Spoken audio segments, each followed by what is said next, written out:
اور ہم اسی بات پر ضد نہیں کرتے. اگر کوئی ہماری دلیل غلط ثابت کر دے تو ہم اس کو چھوڑ دیتے ہیں، ہمارے موقع غلط ثابت کر دے تو ہم چھوڑ دیتے ہیں. ہم ضدی نہیں ہیں.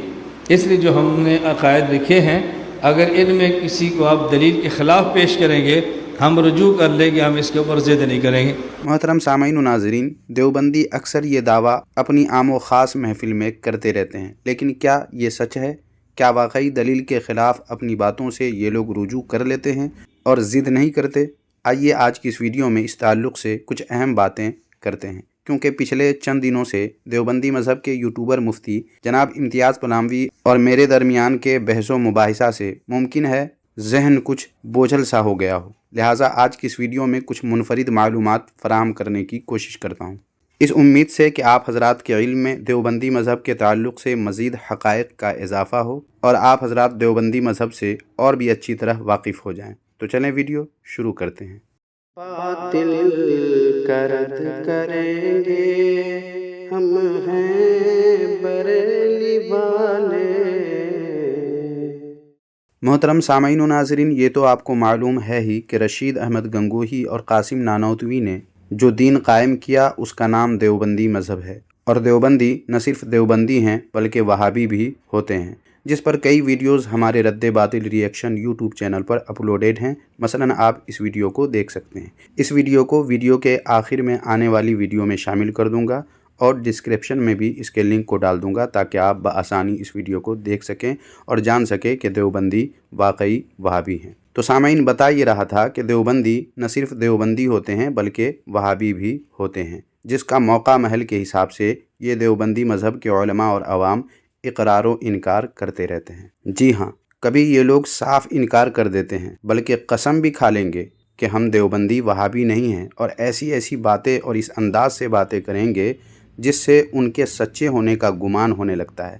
مگر مکار کی مکاری کو سب لوگ نہیں سمجھ پاتے ہیں اور یقین کر لیتے ہیں کہ واقعی دیوبندی مذہب کے لوگ وہابی نہیں ہوتے ہیں، مگر خود انہی کے علماء مصلحت پسندی یا لوگوں کو دھوکہ دینے کے لیے یا کسی اور فائدہ یا نقصان کے پیش نظر خود ہی اظہار و اعلان کر دیتے ہیں کہ ہم وہابی ہیں، جس پر حوالے الحمدللہ ہمارے پاس موجود ہیں اور ضرورت پڑنے پر پیش بھی کیے جا سکتے ہیں، اور بعض کو تو پیش بھی کیے جا چکے ہیں مختلف ویڈیوز میں. دراصل سامعین و ناظرین، وہابیت ایک بلا ہے اور ایک ایسا زہر آلود فتنہ ہے کہ جو اس کی چپیٹ میں آ گیا وہ کچھ ہو نہ ہو اللہ رب العزت کی محبت کا دعویٰ اور توحید کے نام پر اللہ رب العزت کے محبوب و مقبول بندوں کی یعنی انبیاء کرام و اولیاء اعظام کی گستاخیاں نہایت عجیب عجیب طریقے سے کرنے لگتے ہیں، اور اپنے اس عمل کو یہ لوگ باعث فخر سمجھتے اور سمجھاتے ہیں. چلیے کچھ شواہد اس تعلق سے پیش کرتا ہوں، ملاحظہ فرما لیں. سب سے پہلے پیش ہے یہ کتاب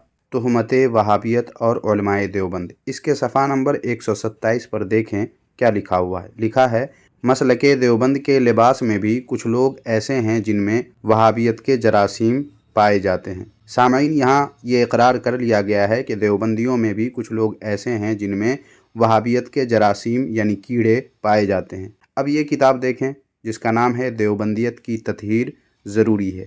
اس کے صفحہ نمبر 14 ہی پر دیکھیں کیا لکھا ہوا ہے. لکھا ہے کہ ہمارے ملک میں دیوبندیت کو ان نواسب کے علاوہ جس مسلک یا عقیدے نے بہت نقصان پہنچایا ہے وہ وہابیت ہے. اور نیچے دیکھیں: اولیاء اللہ کا توسل، اہل اللہ کا ادب، شاعر اللہ کا احترام اور چھوٹے بڑے کی تمیز اٹھ جانے کا ایک سبب وہ وہابیت کا اثر ہے جو ہمارے مدارس میں گھس آئی ہے، اور توحید کے نام پر، کس کے نام پر؟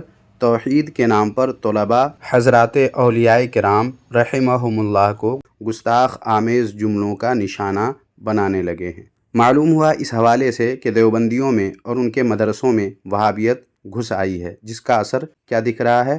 اہل اللہ یعنی اللہ والوں کا ادب، شاعر اللہ کا احترام اور چھوٹے بڑے کی تمیز ان لوگوں کے درمیان سے اٹھ چکی ہے، اور مدرسے میں پڑھنے والے لوگ حضرات اولیاء کرام رحمہم اللہ کو گستاخ آمیز جملوں کا نشانہ بناتے ہیں. حالانکہ سچ یہ ہے کہ دیوبندیت اپنے روز قیام ہی سے وہابیت کے رنگ میں رنگی ہوئی ہے، اگرچہ اپنی وہابیت کا اقرار ان لوگوں نے یعنی ان دیوبندیوں وہابیوں نے بعد میں کیا یا اشارے کنائے سے اپنی وہابیت کا اعتراف کیا، اور کبھی کھلے الفاظ میں بھی، کیونکہ دیوبندیت کا وجود ہی گستاخیوں کے بلبوتے پر ہوا ہے. جس کے بارے میں اہل علم حضرات خوب اچھی طرح جانتے ہیں۔ بہرحال سامعین و ناظرین، انہوں نے وہابیت اور اس کی وجہ سے توحید کے نام پر حضرات اولیاء اللہ رحمہم اللہ کی گستاخیوں کا اقرار تو کر لیا ہے، لیکن کبھی کبھی جب ان لوگوں کے لیے وہابیت کا انتساب وبال جان یا مصیبت کی دیوار بن کر کھڑی ہو جاتی ہے تو کیسے اپنی وہابیت کو غلط ثابت کرنے کی کوشش کرتے ہیں، اس پر ایک حوالہ ملاحظہ فرمائیں۔ دیکھیں یہ کتاب اشرف السوانح جلد اول کے صفحہ نمبر 76 پر دیکھیے کیا لکھا گیا ہے۔ لکھا ہوا ہے، دارالعلوم دیوبند کے بڑے جلسہ دستار بندی میں بعض حضرات اکابر نے ارشاد فرمایا کہ اپنی جماعت کی مصلحت کے لیے حضور سرور عالم صلی اللہ علیہ وسلم کے فضائل بیان کیے جائیں تاکہ اپنے مجمع پر جو وہابیت کا شبہ ہے وہ دور ہو۔ یہ موقع بھی اچھا ہے کیونکہ اس وقت مختلف طبقات کے لوگ موجود ہیں۔ حضرت والا نے بادب عرض کیا کہ اس کے لیے روایات کی ضرورت ہے اور وہ روایات مجھ کو مستحضر نہیں۔ دیکھ لیا سامعین، اپنی وہابیت کو غلط ثابت کرنے کے لیے کون سی راہ اختیار کی گئی؟ دھوکہ دینے کی اور مصلحت پسندی کی۔ اور اس کے لیے کیا تجویز پیش کی گئی کہ حضور سرور عالم صلی اللہ علیہ وآلہ وسلم کے فضائل بیان کیے جائیں لوگوں کے مجمع میں، مگر اشرف علی تھانوی کو رسول کریم صلی اللہ علیہ وآلہ وسلم کے فضائل پر مبنی روایات مستحضر ہی نہیں رہے، ورنہ دھوکہ دینے کا یہ اچھا موقع ملا تھا ان کو، جیسا کہ کتاب میں آپ نے پڑھ لیا ہے۔ ان باتوں کے بعد اب آئیے سامعین دیکھتے ہیں یہ لوگ اولیاء اللہ کی شان میں کس طرح کی باتیں بیان کرتے ہیں۔ ویسے تو ہمارے علماء و محققین حضرات نے بہت کچھ واضح انداز و الفاظ میں بیان کر دیا ہے اور حوالے بھی پیش کر دیا ہے، مگر میں کچھ الگ پیش کرنا چاہتا ہوں۔ تو دیکھیں سب سے پہلے یہ کتاب جس کا نام ہے فاتحہ کا صحیح طریقہ۔ دیکھ لیجئے دیوبندی کس پہ کتاب لکھ رہا ہے؟ فاتحہ کا صحیح طریقہ۔ حالانکہ ان کی کتابیں دیکھیں گے تو فاتحہ کے بہت بڑے دشمن ہیں یہ لوگ، مگر کتاب کیا لکھ رہے ہیں؟ فاتحہ کا صحیح طریقہ، تاکہ اسی کے بہانے لوگوں کو دھوکہ دیا جا سکے۔ خیر یہ کوئی عام کتاب نہیں ہے، بلکہ اس پر ننگے اسلاف حسین احمد ٹانڈوی، کفایت اللہ دہلوی، دیوبندیوں کے مفتی شفیع اور ان کے قاری طیب کی تقریریں اس پر درج ہیں۔ اس سے اس کتاب کی اہمیت کا اندازہ بخوبی آپ کر سکتے ہیں۔ اس کتاب کے صفحہ نمبر 47 پر دیکھیں کیا لکھا گیا ہے۔ لکھا ہے، کسی نبی یا ولی کو ایک مکھی بھی جلانے کی طاقت نہیں ہے۔ کسی نبی یا ولی کو ایک مکھی بھی جلانے کی طاقت نہیں ہے۔ لیکن کیا یہ درست ہے؟ آپ جانتے ہیں کہ یہ درست نہیں ہے، مگر یہی بات اگر دیوبندیوں کے گھر کی کتاب سے ثابت کر دی جائے تو مزہ کچھ اور ہی ہوگا۔ لہٰذا پیش ہے اشرف علی تھانوی کی یہ کتاب جس کا نام ہے جمال الاولیاء۔ اس کتاب کے صفحہ نمبر 22 پر دیکھیں کرامات کی قسموں کے تحت کیا لکھا ہوا ہے۔ جیسا کہ آپ دیکھ سکتے ہیں، مردوں کا زندہ کرنا، اور نیچے بطور ثبوت کئی باتیں درج ہیں۔ مثلا ایک بزرگ نے بھنے ہوئے پرندوں کے بچوں کو کہا اڑ جاؤ تو وہ اڑ گئے۔ سوچئے، بھنے ہوئے پرندے کو زندہ کر دیا۔ اسی طرح مری ہوئی بلی کو ایک بزرگ نے آواز دی تو وہ زندہ ہو کر آ گئی۔ اور سیدنا غوث پاک رحمۃ اللہ علیہ کے بارے میں لکھا ہے کہ آپ نے گوشت کھا لینے کے بعد مرغ کی ہڈیوں سے اسے زندہ کر دیا۔ اور ایک بزرگ کا گزر ایک مردے کے پاس سے ہوا تو اس مردے کو انہوں نے زندہ کر دیا اور وہ کافی عرصے تک زندہ رہا۔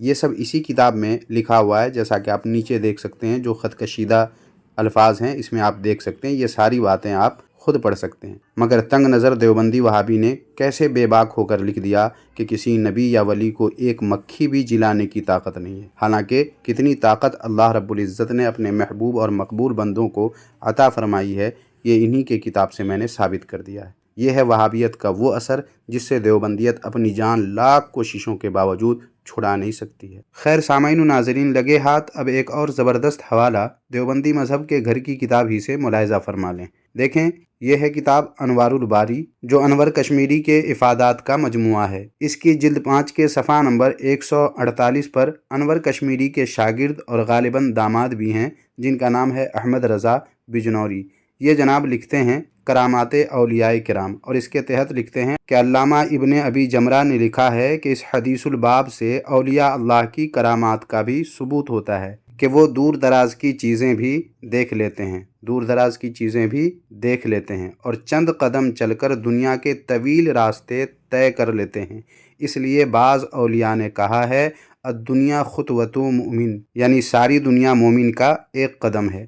ایسے ہی وہ باوجود کشافت ابدان قلوب کے حالات دیکھ لیتے ہیں۔ دیکھا سامعین، یہ ہے اولیاء کرام کی خداداد شان، مگر دیوبندی وہابی کسی نہ کسی طرح لوگوں کے دلوں سے اللہ کے محبوب بندوں کی محبت کو ختم کرنے کے لیے عجیب عجیب طریقے سے ان کی شان میں گستاخیاں کرتے رہتے ہیں، یا نازیبا الفاظ بول کر ان کی شان گھٹانے اور لوگوں کے دلوں سے ان کی محبت کو ختم کرنے کی شیطانی کوشش کرتے رہتے ہیں۔ مگر آج ان کے گھر ہی سے اولیاء اللہ کی عظمت و شان پر ایسا حوالہ پیش کر دیا گیا ہے جس کا انکار یہ لوگ نہیں کر سکتے۔ تو بس سامعین و ناظرین، آج کی اس ویڈیو میں اتنا ہی۔ آج کی یہ ویڈیو آپ کو کیسی لگی کمنٹ باکس میں ہمیں ضرور بتائیں، اور اس ویڈیو کو لائک کر کے جتنا شیئر کر سکتے ہیں کر دیجئے، تاکہ لوگوں کو پتہ چلے کہ جو لوگ اولیاء اللہ کی شان گھٹانے کے لیے اتنی ساری حرکتیں اور اتنی ساری کوششیں کرتے ہیں، ان کے گھر سے ہی اولیاء اللہ کی یہ شان بیان کی گئی ہے۔ جزاک اللہ خیرہ۔